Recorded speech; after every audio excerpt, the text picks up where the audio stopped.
কিছু কাজ আছে যেগুলো করলে রোজা ভাঙে না, বাট আমাদের মধ্যে কনফিউশন কাজ করে যে এটা করলে কি রোজা ভাঙবে। এক নম্বরে হচ্ছে ইচ্ছা করে যদি আপনি খান, ইচ্ছা করে খাইতে হবে, বুঝছেন? ভুল করে খাইলে কিন্তু রোজা ভাঙে না। খুব মজার না ব্যাপারটা? দুই নম্বর হচ্ছে এটা বিবাহিতদের জন্য। আমরা শুনেছি যে বিবাহিতরা ফিজিক্যাল ইন্টারকোর্স যদি করে, দেহ থেকে সিমেন আউট হলে রোজা ভেঙে যায়। স্বাভাবিক মেলামেশার সাথে রোজা ভাঙে না। কিস করা, হাগ করা হাজবেন্ড ওয়াইফের মধ্যে, এই যে সখ্যতা, এই ব্যাপারগুলো যদি দিনের বেলায় ঘটে এতে রোজা ভাঙে না। তবে এটা রিকমেন্ডেড না। ফলে ভুল করে সে এমন কাজ করে ফেলতে পারে যেটাতে তার রোজাটাই ভেঙে যাবে। আর ইচ্ছা করে রোজা ভাঙলে কি করতে হয়? কাজাও কাফারাও। সেজন্য এটা খেয়াল রাখতে হবে।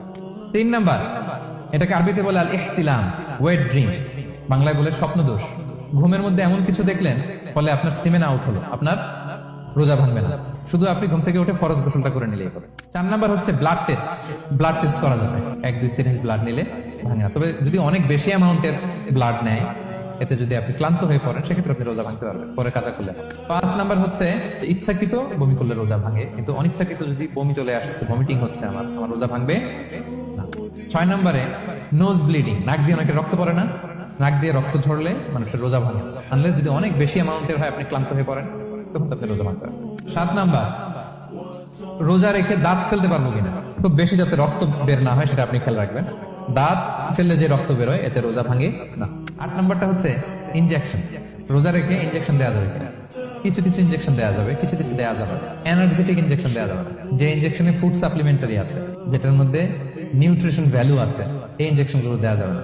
এমনও ইনজেকশন আছে যেটা দিলে 7 দিন আপনার আর খাওয়া লাগবে না, একেবারে তরতা যাবে, এটা করলে রোজা ভেঙে যাবে, এগুলো দেওয়া যাবে না।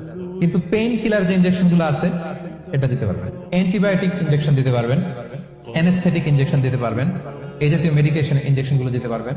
কোভিড এর যে ইনজেকশন, এগুলো আপনি দিতে পারবেন। এগুলোতে রোজা ভাঙে না, কারণ এগুলোতে আপনার স্টোমাকে কিছু পৌঁছেও না, আপনাকে শক্তিবর্ধক কিছু দেহে প্রবেশ করাচ্ছে না, আপনার এনার্জিও বাড়ে। 9 নম্বরে কিছু কমন ব্যাপার আছে, এগুলো ক্লিয়ার করি। এর মধ্যে 1 নম্বর হচ্ছে টুথপেস্ট। রোজা রেখে টুথপেস্ট দিয়ে ব্রাশ করা যাবে কিনা বলেন? যাবে কি যাবে না? যাবে, কে কে হাত তুলুন তো দেখি। হ্যাঁ, মাত্র 1 জন, 2 জন, 3 জন, 4 জন, 5 জন, 6 জন, দল ভারী হচ্ছে আস্তে আস্তে। যাবে মাত্র 5 জন। আর যাবে না কয়জন দেখি? যাবে না? যাবে না, দল ভারী না? এই সুন্দর বলছে, যাবে, কিন্তু না করাই ভালো।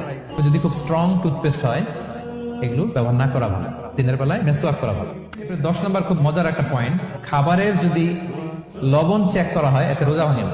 এটা রেকমেন্ডেড না। এটা কখন রেকমেন্ডেড? এটা বড় শেফদের জন্য। লেটস সে রমাদানে 1000 লোকের বিরিয়ানি করা হবে, আল্লাহর বান্দারা রোজাদাররা খাবে, এটা লবণ বেশি হলে খেতে পারবে? পারবে না। এজন্য যিনি শেফ উনি লবণটা ট্রাই করতে পারবেন, করেই সাথে সাথে কুলি করে ফেলবেন। তাই বলে প্রতিদিন ঘরের রান্নাতে আবার এটা করতে যায় না। হাজবেন্ড ওয়াইফ টোনাটুনি একটা হইলেই হইলো, কি বলে?